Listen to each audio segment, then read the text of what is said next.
విఘ్నేశ్వరుణ్ణి పొద్దున్నే ఒక్కసారి చూసి నమస్కారం చేస్తే చాలు. అది లోకంలో ఎక్కడా లేని విశేషం. ఒక్కసారి ఆయన ముఖం వంక చూసి నమస్కారం చేసి 16 నామములు ఉన్న శ్లోకం చెప్పి బయటికి విడితే చాలు, విజయం సిద్ధిస్తుంది అని.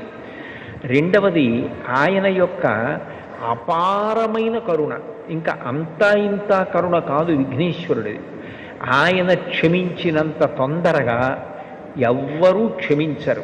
మీరు చూడండి, అందరికన్నా ఎక్కువగా మరిచిపోయే లక్షణం ఎవరికి ఉంటుంది అంటే పిల్లల యందు ఉంటుంది.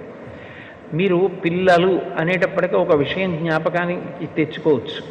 పెద్దవాళ్ళు ఏదైనా తింటున్నారనుకోండి, ఎవరో పెద్దలు వచ్చారు ఇంటికి, ఇంట్లో భోజనమో ఫలహారమో చేస్తున్న పెద్ద ఆయన ఆ పళ్ళెం పట్టుకునో లేకపోతే చేతిలో ఏ ఉండ్రాయో కుడుమో పట్టుకుని తింటూ వీధిలోకి వెళ్ళి స్వాగతం పలకడం, ఆ పళ్ళెం లోపల పెట్టి తాను పెడతాడు.